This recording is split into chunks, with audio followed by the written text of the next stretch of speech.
Hello all, welcome back to online learning.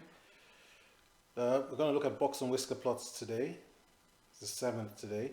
And we've got 3 targets: determine the median, upper and lower quartiles, then produce box and whisker plots, and then use box and whisker plots to compare distributions. I think we'll go for just the first one today, see how that goes. So I want you to hit pause, get our heading down and a date. We don't need to write lesson objectives down.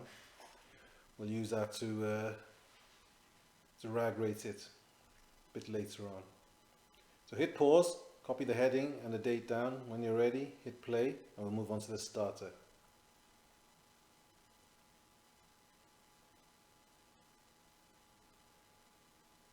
Okay, so here's our starter. I want you to hit pause, write starter on the line, and work your way through the questions. Attempt all the questions. Once you've done that, hit play and we'll go through the solutions together.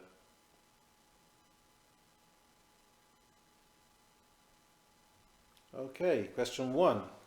Round 0.456 to 1 decimal place. 1 decimal place, so we're going to count up to 1 after the decimal place there. Does the 5 affect the 4? Yes, it does. So that's going to be approximately equal to 0.5.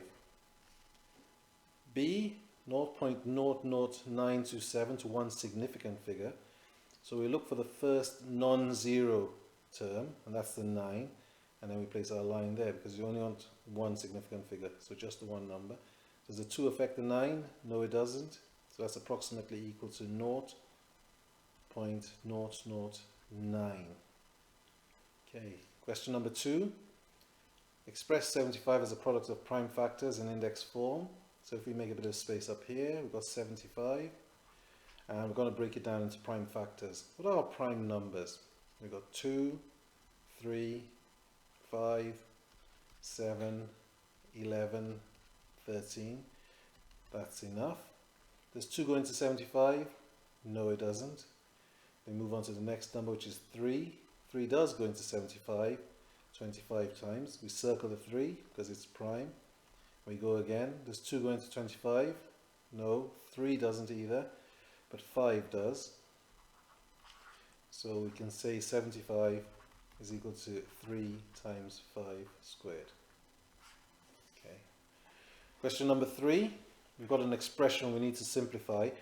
Now remember, we don't break it up into as many bits as we want. We keep it as one expression. We've got 3a minus 8b plus a minus 2b is equal to, now we collect like terms, so we collect the a's, 3a, and it's a plus a, so we add a. Then we've got minus 8b, remember the sign in front of the term, so minus 8b, and then minus 2b. So our a's, 3a plus a gives us 4a, and I've got minus 8b, so you're starting at minus 8 and you're making it smaller by 2, so it's going to be minus 10b. Okay. Question number 4. Is the following true or false? And you must say why. When a number that ends in 8 is divided by 2, the answer is always a multiple of 4. Well, with these ones, you need to try some examples. Okay. First one we can try, 8 divided by 4. Sorry, divided by 2 rather. Gives us 4. Next one we can try is 18 divided by 2. Gives us 9. Now 4 is a multiple of 9, but, sorry, 4 is a multiple of 4, but 9 is not a multiple of 4. So we only need one that doesn't work. We found that one there, so it's job done. Okay. And question 5. Probability that you'll get homework is 0.7. Probability that it will rain later is 0.3. Probability that you'll get homework and it will rain. Yep, and means we multiply. So we can write it as probability of homework and rain.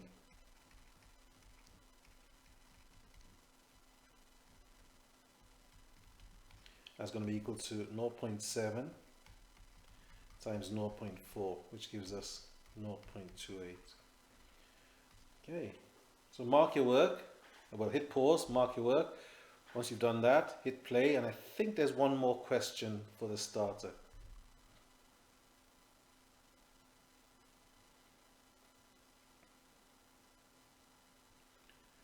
Last starter question. It says, show by calculation that the angle X will be greater than 90 degrees. You must show all your workings. Hit pause, have a go. Once you've done that, hit play, and we'll go through the solution.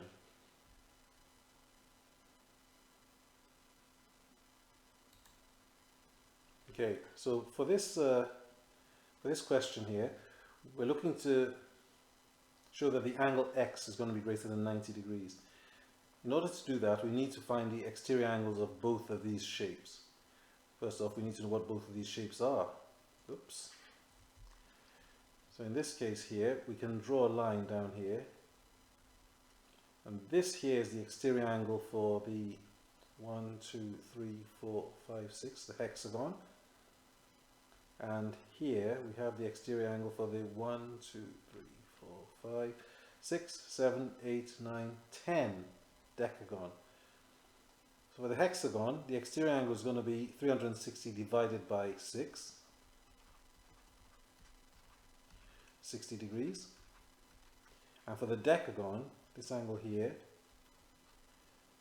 let's put an arrow here, this angle here is going to be 360 divided by 10, because it's 10 sides, so that's 36 degrees. So the total angle here is going to be 36 plus 60.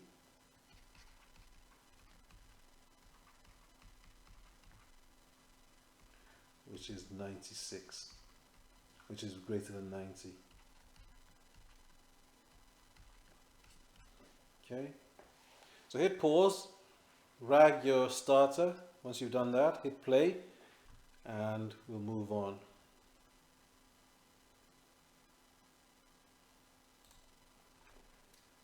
Okay, so we're going to try and find the lower quartile, upper quartile, and then the interquartile range for these sets of data.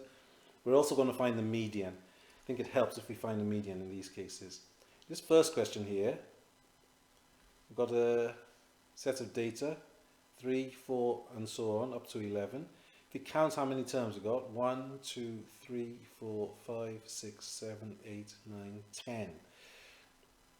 So in order to find the median, we've got to go halfway. That's what the median means, is the middle term. So we've got 1, 2, 3, 4, 5, and from this side 1, 2, 3, 4, 5. So our median is going to be in the middle between 6 and 7. So our median is going to be 6.5. 6 plus 7 divided by 2, which is 6.5. Now our lower quartile then is going to be the middle term of the 5 here, and that's our 4, so that's our lower quartile. Upper quartile, 1, 2, 3, 4, 5 numbers here, and in the middle there is our 8, so that's our upper quartile.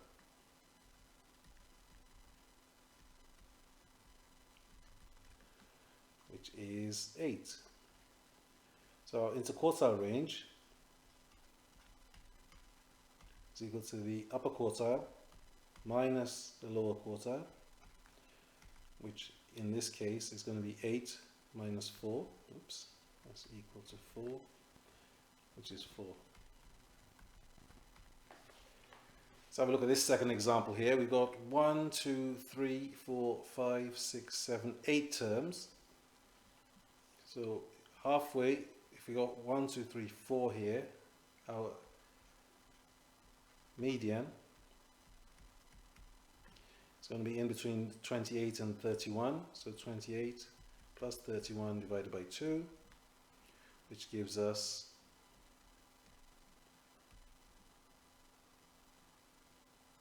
59 divided by 2,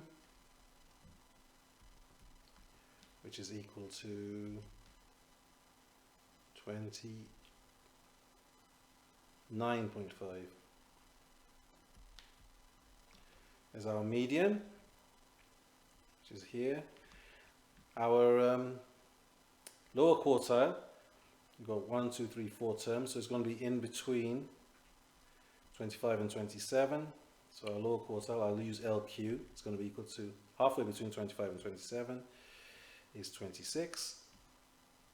And our upper quartile is going to sit here, splitting these four numbers. It's going to be between 31 and 32, so our upper quartile is going to be equal to 31.5. So our interquartile range is going to be equal to, again, upper quartile, take away lower quartile. Got to write the formula down so we remember, and that's going to be equal to 31.5 minus 26, which is 5.5. So what I want you to do is to hit pause, write these examples down. Once you've done that, hit play, and we'll look at a couple more examples. Okay.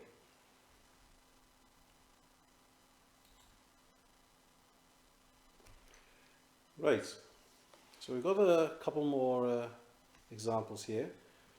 C, we've got 1, 2, 3, 4, 5, 6, 7 numbers. So our midway point, our median, is 2.8. We've got 3 here and 3 there, so that's our median.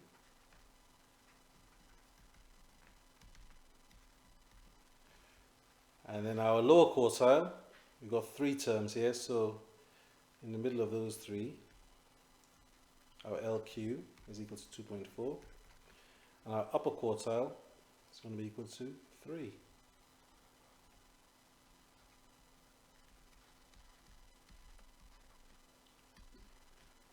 Now our formula for interquartile range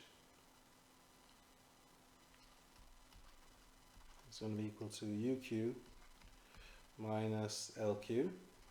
All of this is recap. We have done this before, which is going to be 3 take away 2.4, which is equal to 0.6. Okay, for D, we have a more unique kind of problem. Something's not right here for me to be able to find the median or the quartiles. What's going on here? Well, if I want to find the median, first I've got to put the numbers in order before I find the midpoint. So I've got to put them in order first. I've got 3 2s. 2, 2, 2. I've got a 1, 3. I've got a 4, 1, 5, 2 6s, and an 8. And just to check, 1, 2, 3, 4, 5, 6, 7, 8, 9 numbers.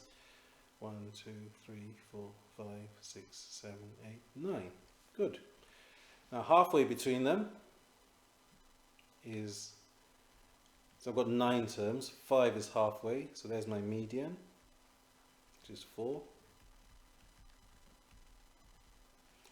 My lower quartile is going to be halfway between these 4 numbers, between 2 and 2. So my median is going to be here.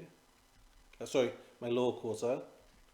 Lower quartile is going to be 2. Between 2 and 2 is just 2.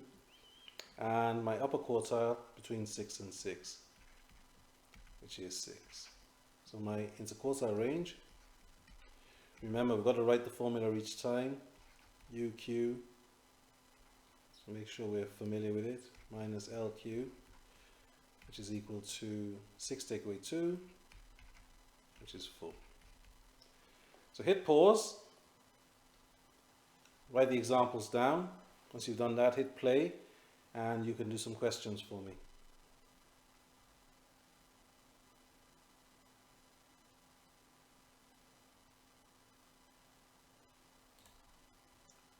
Okay, so here's some questions for you.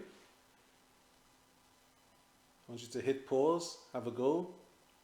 Once you've done that, hit play, and we'll have a look at the solutions then.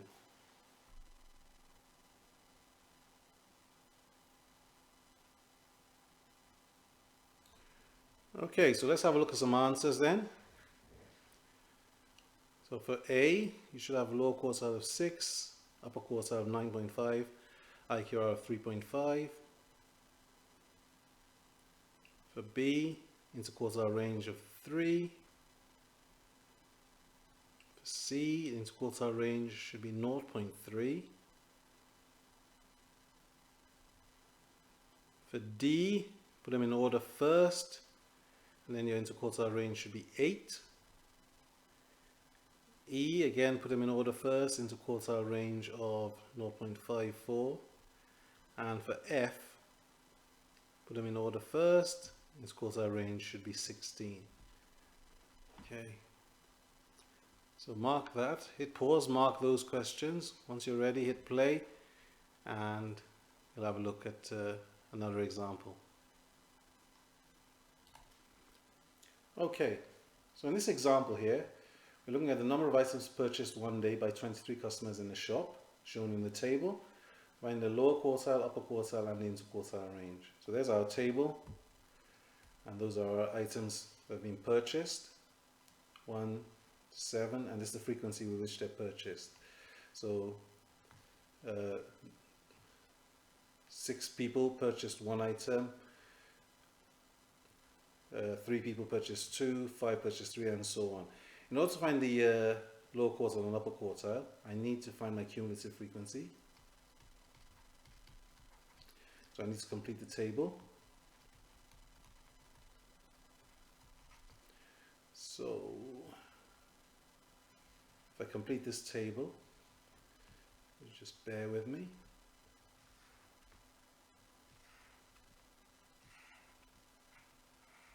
Okay, so 1 item or less is the frequency of 6. 2 items or anything less than 2 is going to be 6 added to 3, which is 9. 3 items or less, 6 plus 3 plus 5, so we add 5 to that, gives me 14. 4 items or less, add 4, 18. 5 items or less, add the 3, takes me to 21. 6 items or less is 22, and 7 items or less is 23. So there's where our 23 items come from. So to find the lower quartile, I need to find a quarter of the total of 23. Now a quarter of 23, same thing as a quarter, times 23. Remember, of means times. If I work that out, that's 5.75, which is a decimal, which is not ideal. So what I do is I round up. Whenever I get a decimal, I'm trying to find my lower quartile or upper quartile or median, always round up. So that's going to be approximately equal to 6. So I'm looking for the 6th item in my cumulative frequency, in my running total. The 6th item is here, where the number of items purchased is 1. So my lower quartile is equal to 1. My upper quartile, to find that, I need to find 3/4 of 23.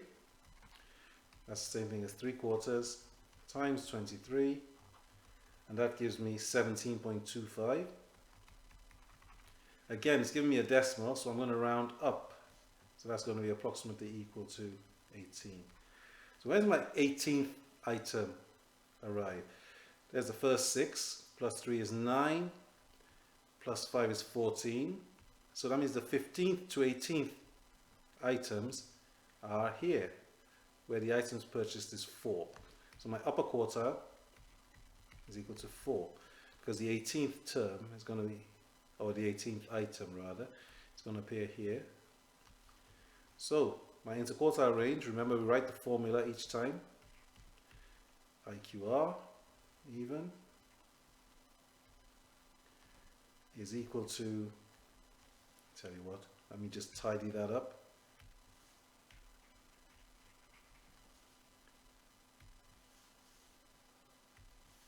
IQR is equal to upper quartile, take away lower quartile. That's going to be 4, take away 1, which is equal to 3. Okay, so what I want you to do now is to hit pause, copy this example down. Once you've done that, hit play, and I want you to have a go at a question for me.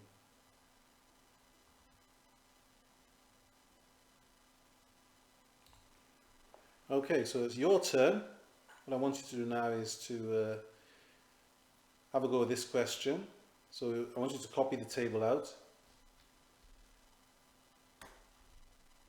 Score frequency for these 203 students who sat the test, and I want you to put an extra column in, find the cumulative frequency, and then find the lower quartile, upper quartile, and the interquartile range, as we did in the example. So hit pause, have a go.